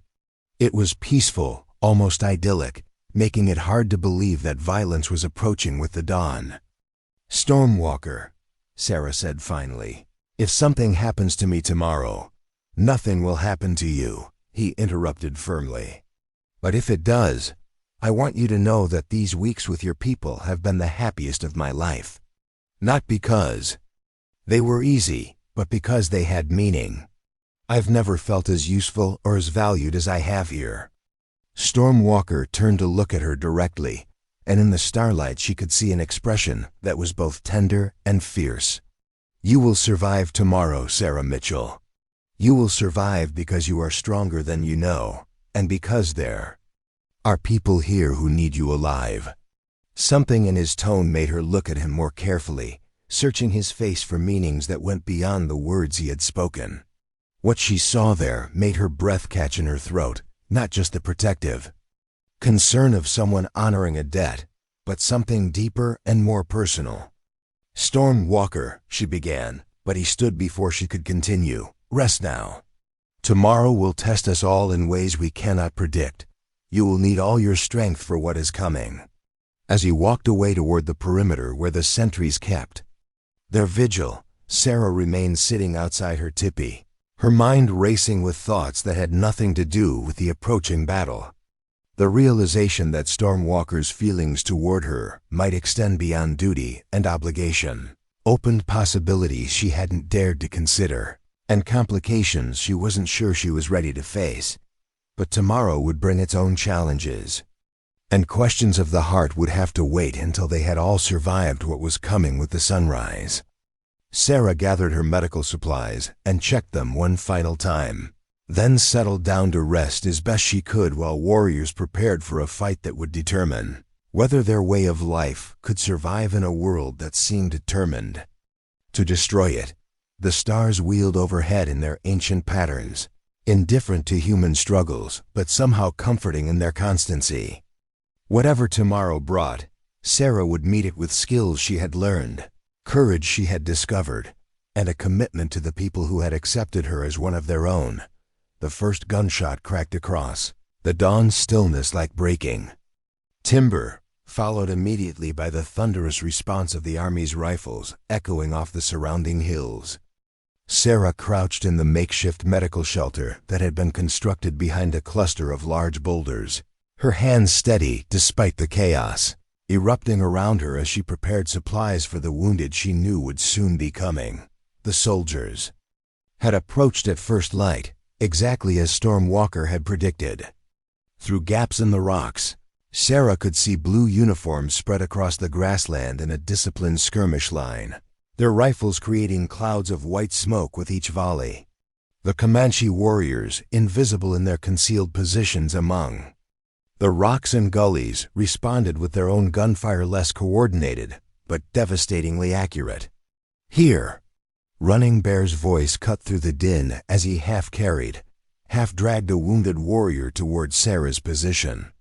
Blood soaked the injured man's shirt where a bullet had torn through his shoulder, and his face was pale with shock and pain. Sarah had never treated a gunshot wound before, but White Dove's hurried instruction from the previous evening guided her hands as she examined the injury. The bullet had passed cleanly through the muscle without hitting bone or major blood vessels, painful and debilitating, but not immediately life-threatening. "Hold still," she told the wounded warrior in the few words of Comanche she had learned. Her hands moved with growing confidence as she cleaned the wound, applied pressure to stop the bleeding, and began the process of bandaging that would allow him to survive until proper healing could begin. The battle raged for what felt like hours, but was probably less than one. The Comanche strategy was working: hit hard, fall back, hit again from a different position, always staying mobile and forcing the soldiers to advance across open ground where they made easy targets. But the army's superior numbers and firepower were beginning to tell, and gradually the defensive perimeter contracted as warriors were forced to abandon positions that had become untenable. 3 more wounded men reached Sarah's position in quick succession, a graze across the ribs, a shattered forearm, and a head wound that looked worse than it actually was, but bled profusely. Each injury tested different aspects of her rapidly expanding battlefield medical skills, and she found herself adapting techniques she had learned for routine healing to the urgent demands of combat medicine.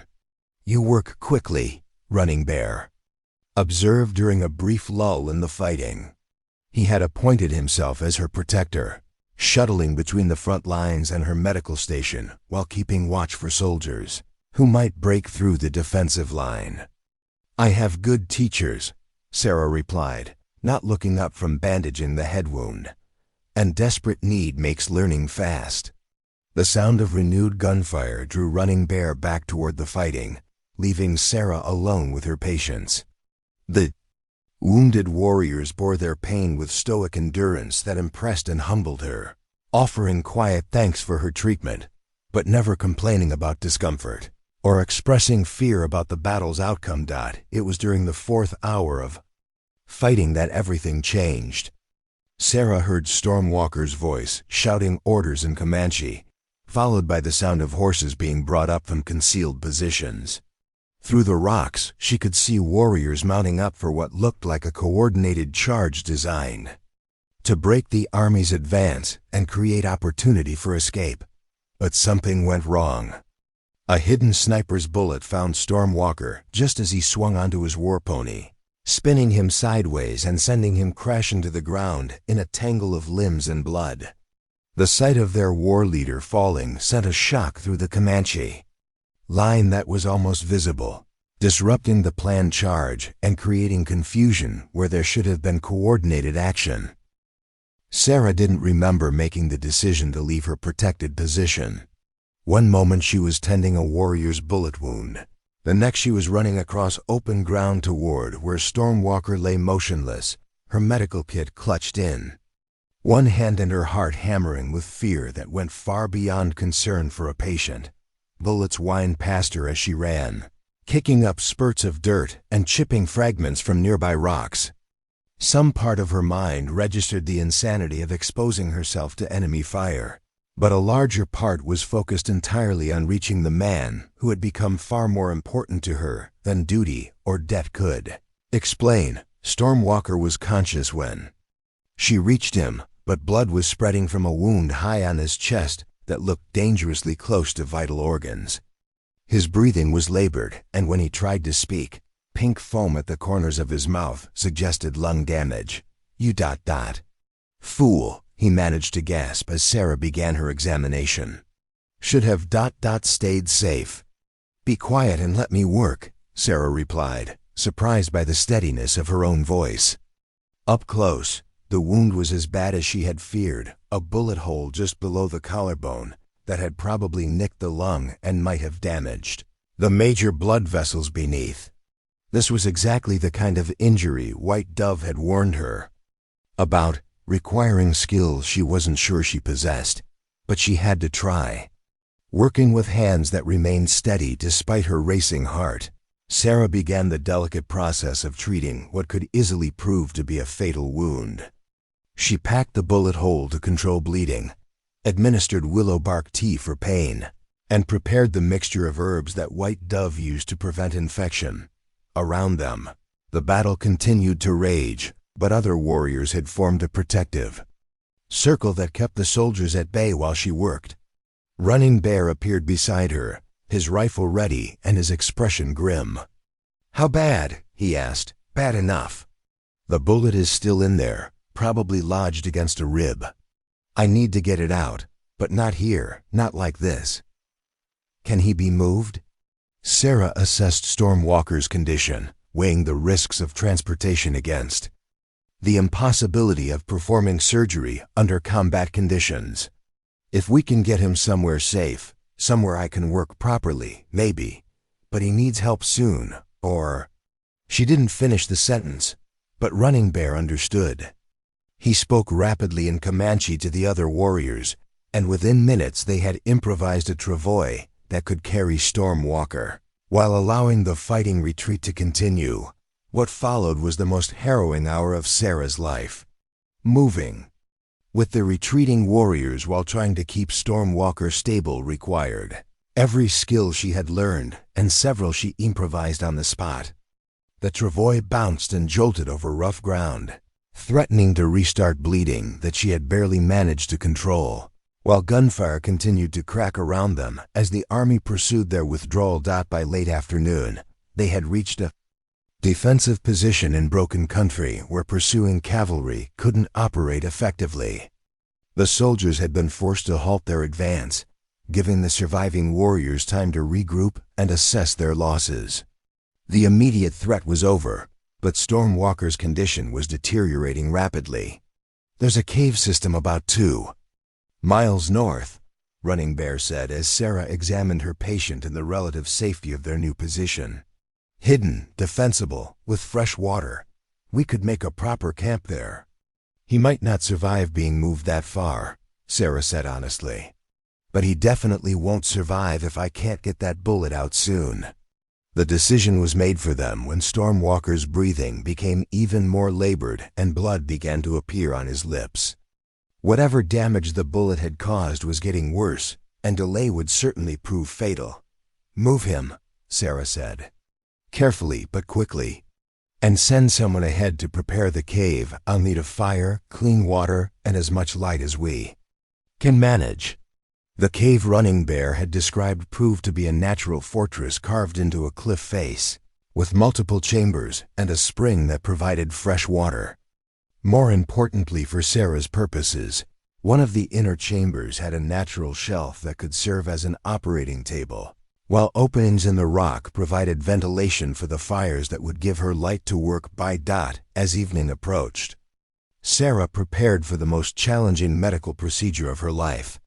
With White Dove's instruments laid out carefully on cleaned leather, and several warriors holding torches to provide illumination, she began the delicate process of removing the bullet that was slowly killing Stormwalker.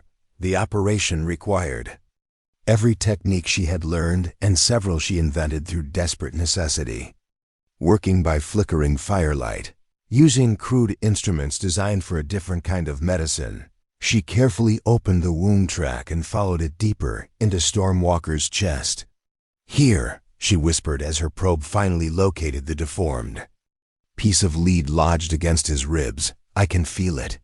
Extracting the bullet without causing additional damage required patience and precision that were almost impossible to maintain under the circumstances. Stormwalker had lost consciousness, which was both blessing and curse. He felt no pain, but his increasingly shallow breathing suggested that time was running short. Finally, after what felt like hours but was probably only minutes, Sarah's instruments closed around the bullet and drew it slowly from the wound. Dark blood followed its removal, but the bleeding was controllable, and Stormwalker's breathing seemed to ease slightly as pressure on his lung was relieved. "Is it finished?" Running Bear asked as Sarah began the process of cleaning and closing the surgical wound. "The bullet is out, but infection is still a danger, and there may be internal damage I can't see or fix." Sarah applied the herbal preparations White Dove had taught her to use, then bandaged the wound with strips of clean leather. "The next few days will tell us whether he'll live." As she worked, Sarah became aware that word of her medical efforts had spread among the surviving warriors. Men who had fought beside Stormwalker for years stood watching as a white woman who had been in their camp for barely a month fought to save their leader's life with skills that bridged two different worlds of healing knowledge. "You have done something remarkable here," Running Bear said quietly as Sarah finished her work. "Not just the healing, but the courage to risk your life for him. This will not be forgotten."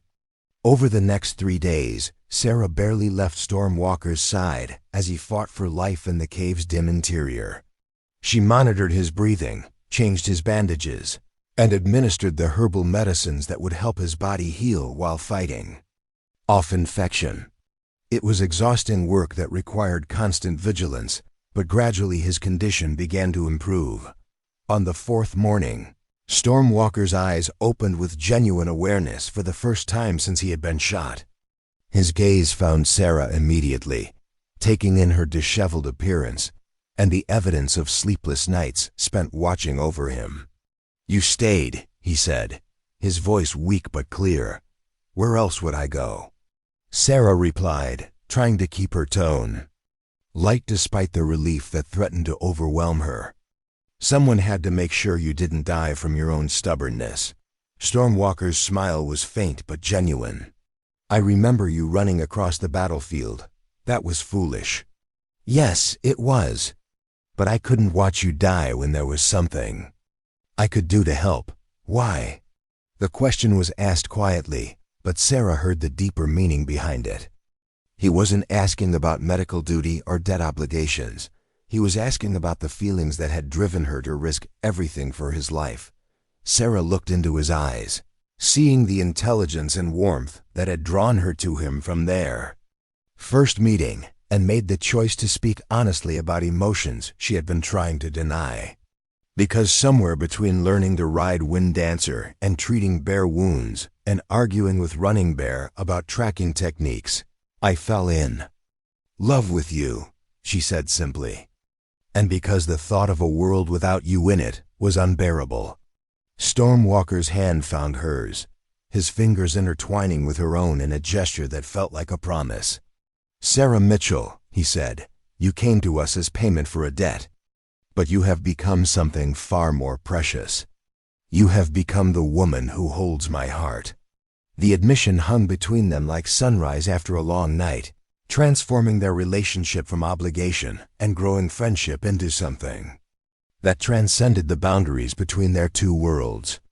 Sarah felt tears she hadn't allowed herself to shed during the crisis finally escape, carrying with them weeks of fear, exhaustion, and emotions she had been afraid to acknowledge. Outside the cave, the surviving warriors were already making plans for the long journey north to rejoin their families. The immediate crisis had passed, but larger questions remained about how their band would survive in a world where the army was becoming increasingly aggressive in its campaigns against the free tribes.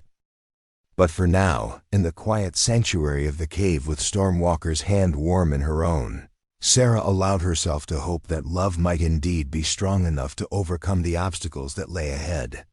She had proven herself as a healer and protector, had earned her place among these people through service and sacrifice, and had discovered feelings that made her willing to face whatever challenges the future might bring.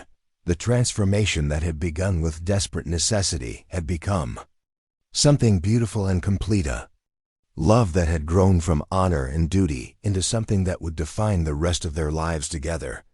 6 months after the battle that nearly claimed Stormwalker's life, Sarah stood on a ridge overlooking the Palo Duro Canyon, watching the morning sun paint the ancient walls in shades of red and gold. Below her, the reunited Comanche band had established what would prove to be their most secure winter camp in years, sheltered in the canyon's hidden reaches where even the most determined army patrols could not follow. The scar across Stormwalker's chest had healed into a thin white line that served as a permanent reminder of how close they had come to losing everything. But the deeper healing, the transformation of their relationship from duty-bound protection to genuine partnership had proven even more remarkable than his physical recovery. "The messenger from Fort Richardson arrived an hour ago," Stormwalker sighed, approaching from behind with the quiet step that still surprised her despite months of sharing his life. "Colonel Mitchell wants to arrange a meeting." Sarah turned at the mention of her family name, though she had been expecting this news for weeks. Word of her presence among the Comanche had finally reached the army commanders who were responsible for frontier security, and the implications were too significant to ignore. "My uncle," she said simply. "My father's brother. He probably thinks he's coming to rescue me." "And what will you tell him?" It was a question that went to the heart of everything that had changed since that desperate morning when Stormwalker had claimed her to repay a debt. Sarah looked down at her hands, calloused now from months of frontier life, stained with the herbs and medicines that marked her as a healer, wearing the silver bracelet that Stormwalker had given her as a symbol of their union according to Comanche custom. "I'll tell him the truth. That I'm exactly where I choose to be." The meeting was arranged for the following day at a neutral site, a trading post called Bent's Crossing that served as one of the few places where whites and Indians could interact without immediate violence. Sarah rode there with Stormwalker and a small escort, wearing traditional Comanche dress, but carrying the medicine bundle that had become her mark of distinction among both peoples. Colonel James Mitchell was exactly what Sarah had expected. Career soldier in his 50s with her father's jaw and her grandfather's stern eyes, bearing the kind of rigid posture that came from decades of military discipline. He stood beside his horse as their party approached, flanked by 2 junior officers who kept their hands conspicuously close to their weapons. "Sarah Elizabeth Mitchell," he said as she dismounted. "I am Colonel James Mitchell, your father's brother. I've come to take you home, Uncle James." Sarah inclined her head respectfully but didn't move closer.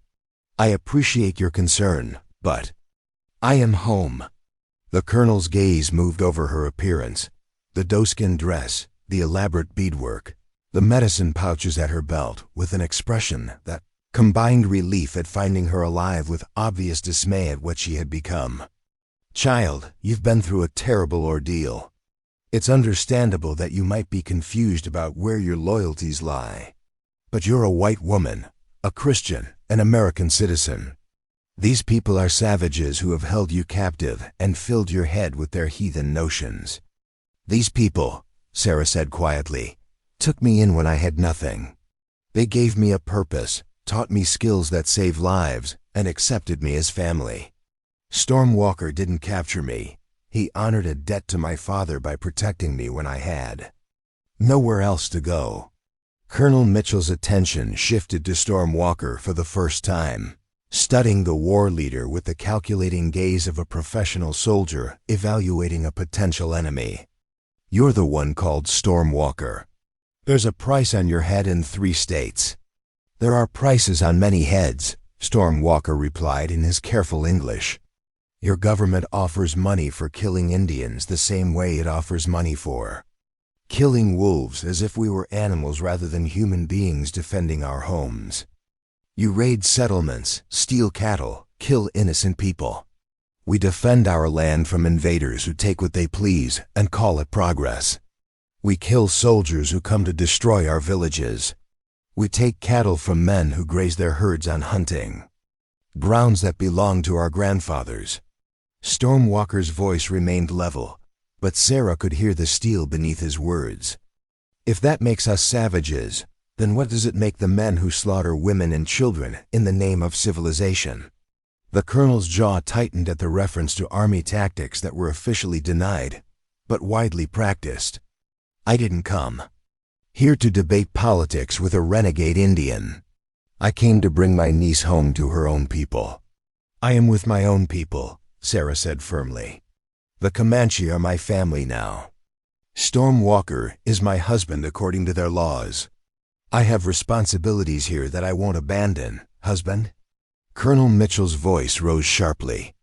Sarah, you cannot possibly mean to throw away your entire life, your future, your very soul for some primitive ceremony conducted by heathens. I mean to live the life I've chosen with the man I love among people who value my skills and contributions. Sarah stepped closer to Stormwalker, taking his hand in a gesture that was both intimate and defiant. I've found something here that I never had in the white world: purpose, respect, and the freedom to become who I was meant to be. The colonel studied their joined hands with an expression that mixed disgust with genuine bewilderment. What future can you possibly have with these people? They're a dying race, child. Every year there are fewer of them, and every year the pressure from Washington grows stronger. Eventually they'll all be killed or confined to reservations where they'll slowly waste away. Do you want to share that fate? It was a brutal assessment, but not an inaccurate one. Sarah had seen enough of frontier politics to understand that the days of free-roaming tribes were numbered, that each battle and raid only provided more justification for the military campaigns that would eventually destroy the Comanche way of life.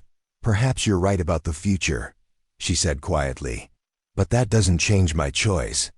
If my people face hard times, then my place is with them, using whatever skills I have to help them survive. Your people? Colonel Mitchell's voice carried a mixture of pain and frustration. Sarah, your people are the settlers these savages murder, the families they destroy, the women and children they carry off into captivity. How can you possibly side with them against your own kind? My own kind, Sarah repeated, thinking of the years she had spent invisible and undervalued in white society, of the way frontier communities treated anyone who didn't fit their narrow definitions of acceptable behavior.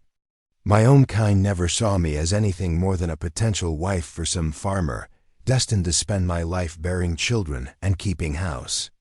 Here, I'm a healer whose skills save lives.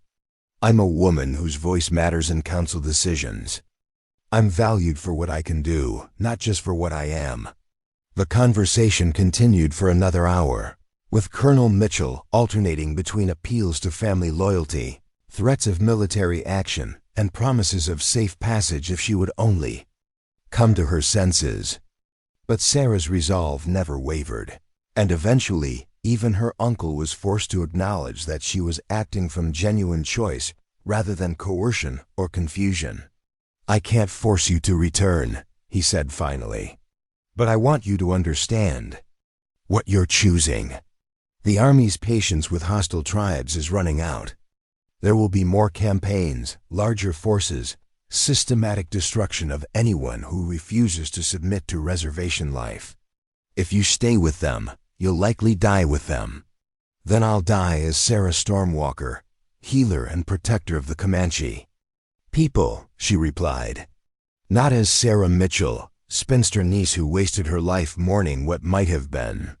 As her uncle and his escort rode away toward the fort, Sarah felt the weight of the bridge she had just burned behind her. There would be no going back now, no safety net of white society to catch her if life among the Comanche became impossible. She had chosen her path with full knowledge of its dangers, and she would live or die by that choice.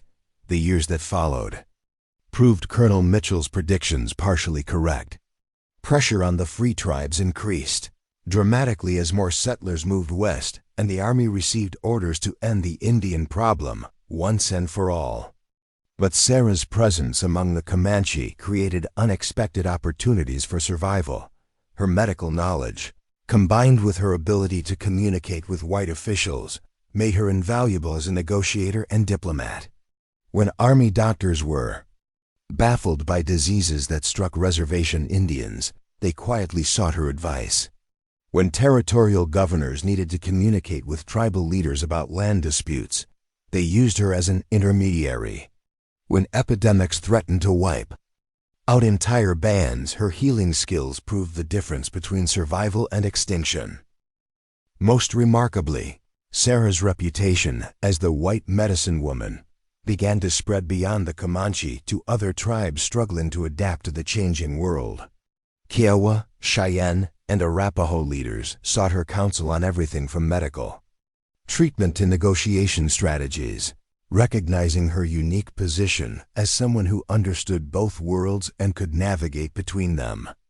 "You have become something unprecedented," Stormwalker observed one evening as they sat outside their tipi watching their young son play with other children in the fading light. Little Thomas, named for Sarah's father, was growing up bilingual and bicultural, equally comfortable with Comanche traditions and the fragments of white world knowledge his mother shared with him. "I've become what I needed to become," Sarah replied, watching their son demonstrate to his playmates how to set a bone using techniques she had taught him. "What our people needed me to become." The transformation was complete in ways that went far beyond personal identity. Sarah had indeed become the tribe's greatest protector, but not through warfare or political maneuvering. Instead, she protected them through healing, through bridging cultural gaps that allowed for peaceful coexistence, and through ensuring that Comanche knowledge and traditions would survive even as the old ways of life disappeared. When the last free Comanche bands were finally forced onto reservations in the late 1870s, Sarah went with them not as a captive or refugee, but as a respected leader whose voice carried weight in the difficult negotiations that determined how her people would adapt to their new circumstances.